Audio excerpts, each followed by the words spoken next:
क्यों 74 साल तक कुंवारी रही ये मशहूर अदाकारा। एक ऐसी अदाकारा जिसकी सिर्फ एक झलक पाने के लिए मुंबई की सड़कों पर लाइन लग जाया करती थी। सैकड़ों की भीड़ मुंबई पर ट्रैफिक जाम कर दिया करती थी। एक ऐसी अदाकारा जो न सिर्फ बला की खूबसूरत थी बल्कि जिनकी अदाकारी असलियत लगती थी। इतनी खूबसूरत की पंडित नेहरू भी उनकी अदाकारी के कायल थे और अदाकारी इतनी बेहतरीन की हॉलीवुड के जाने माने कलाकार आधी रात पर उनके घर पहुंच गए थे। लेकिन ये अदाकारा किसी की मोहब्बत में ऐसे गिरफ्त हुई कि उसके न मिलने पर ताउम्र कुंवारी ही रही। चलिए बताते हैं कौन है वो मलिकाए हुस्न। हम बात कर रहे हैं अपने जमाने की खूबसूरत मिसाल मलिकाए तरन्नुम का खिताब पाने वाली सुरैया की। वो जितनी खूबसूरत थी उनकी आवाज उतनी ही मधुर थी। उन्होंने कई शानदार फिल्में की और बेहतरीन गाने गाए और कई अवार्ड भी अपने नाम किए। लेकिन कहते हैं ना कि हर किसी को सब कुछ नहीं मिल सकता। ऐसा ही कुछ सुरैया के साथ हुआ। जहां अपने करियर में वो मशहूर हुई वहीं प्यार के मामले में हार गई। साल 1948 में फिल्म आई थी विद्या। उसके शूट पर सुरैया शीशे के सामने बैठकर तैयार हो रही थी। फिल्म का हीरो कौन होगा इसके बारे में किसी को पता भी नहीं था। उनकी नजर कोने में बैठे एक नौजवान पर पड़ी जो काफी देर से उन्हें घूर रहा था। सुरैया ने प्रोड्यूसर को बुलाया और कहा कि ये जो शरीफ नौजवान बैठे हैं इन्हें हटा दीजिए, तभी मैं शूटिंग कर पाऊंगी। प्रोड्यूसर उस नौजवान के पास गए और उसे सुरैया के पास लाकर इंट्रोडक्शन करवाया। कहा कि इनसे मिलिए, ये फिल्म के हीरो देवानंद हैं। सुरैया उनसे कुछ कहती है इसके पहले ही देवानंद बोले, गुस्ताखी माफ, लेकिन साथ काम करने से पहले एक नौजवान को इतनी बड़ी एक्ट्रेस को अच्छे से देख लेना चाहिए। ये थी उन दोनों की पहली मुलाकात। तब दोनों कहाँ जानते थे कि मुलाकात मोहब्बत में बदल जाएगी और सुरैया को उम्र भर का दर्द भी दे जाएगी। शूटिंग के दौरान दोनों की दोस्ती बढ़ गई और एक हादसे ने दोनों के एक दूसरे के लिए प्यार का एहसास दिला दिया। हुआ ऐसा कि इस फिल्म के गाने किनारे की शूटिंग हो रही थी। सुरैया और देवानंद नाव पर सवार थे। इसी दौरान सुरैया का बैलेंस बिगड़ा और वो नदी में गिर गई। तब देवानंद ने बिना एक पल भी गवाए तुरंत नदी में कूदकर सुरैया की जान बचाई। बहुत साल बाद अपने एक इंटरव्यू में सुरैया ने बताया था कि उस हादसे के बाद सुरैया ने देव से कहा कि अगर तुम मेरी जान नहीं बचाते तो मैं खत्म हो जाती। तब देव ने कहा कि अगर मैं तुम्हें नहीं बचा पाता तो मैं भी खत्म हो जाता। और यहीं से दोनों के मन में एक दूसरे के लिए प्यार का एहसास जाग उठा। सुरैया देव को स्टीव बुलाती थी जो उनके फेवरेट नॉवेल का हीरो था, जबकि देव सुरैया को नौजी कहकर बुलाते थे क्योंकि उनकी नाक थोड़ी लंबी थी। विद्या फिल्म में ये जोड़ी लोगों को बहुत पसंद आई, जिसके बाद दोनों ने 6 और फिल्मों में साथ काम किया और उनका प्यार भी परवान चढ़ता गया। सेट पर समय बिताने और घूमने फिरने के अलावा देवानंद सुरैया के घर भी जाते थे। लेकिन जब उनके प्यार की चर्चा तेज हो गई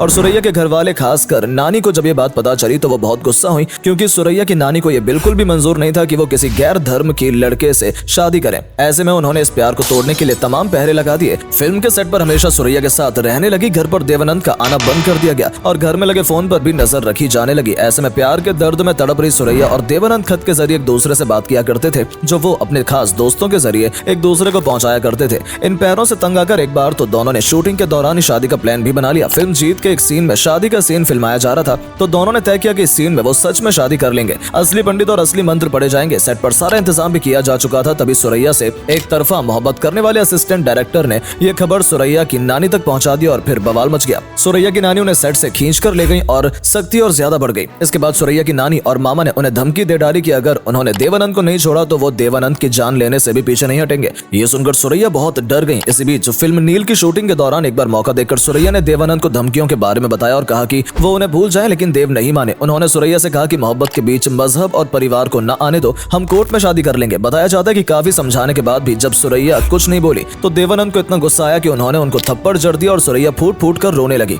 बाद में देव को इस बात पर बहुत पछतावा हुआ और उन्होंने खत लिखकर माफी भी मांगी। बातचीत न होने की वजह से परेशान होकर सुरैया ने देव को एक खत लिखा और शाम 7 बजे फोन करने के लिए कहा कि उस वक्त वो फोन के पास बैठी रहेंगी। लेकिन जब देव ने सुरैया के घर फोन किया तो फोन उठाया सुरैया की नानी ने और चिल्लाते हुए कहा कि अगर फिर से फोन किया और सुरैया से मिले तो पुलिस कंप्लेंट करवा दूंगी। इसके बाद भी देवानंद ने कई बार फोन किया और इस बार सुरैया की मां ने फोन उठाया, जिन्हें उनके रिश्ते से कोई एतराज नहीं था। उन्होंने कहा कि अगर वो सुरैया से मिलना चाहते हैं तो घर कृष्ण महल की छत पर रात को 11 बजे आ जाएं। ये बात सुनकर देवानंद को एक बार लगा कि कहीं उसे फंसाने की चाल तो नहीं है, क्योंकि अगर ऐसा हुआ तो ये खबर अगले दिन हर पेपर की हेडलाइन बन जाएगी। लेकिन अपने प्यार के आगे मजबूर होकर उन्होंने फैसला किया कि वो जरूर जाएंगे। अपने साथ वो अपने एक दोस्त को भी ले गए जो मुंबई पुलिस में इंस्पेक्टर थे। अगली रात देवानंद सुरैया के घर की छत पर पहुंच गए जहां सुरैया उनका इंतजार कर रही थी। कई हफ्ते बाद मिल रहे दोनों ने एक दूसरे को देखते ही गले से लगा ली और सुरैया खूब रोई। देवानंद ने सुरैया को तसल्ली दी और शादी की बात कही और थोड़ी देर बाद चले गए। इसके बाद देवानंद ने एक खत के साथ सुरैया को हीरे की अंगूठी पहुंचाई और कहा कि इसे सगाई की अंगूठी समझकर संभाल कर रखें।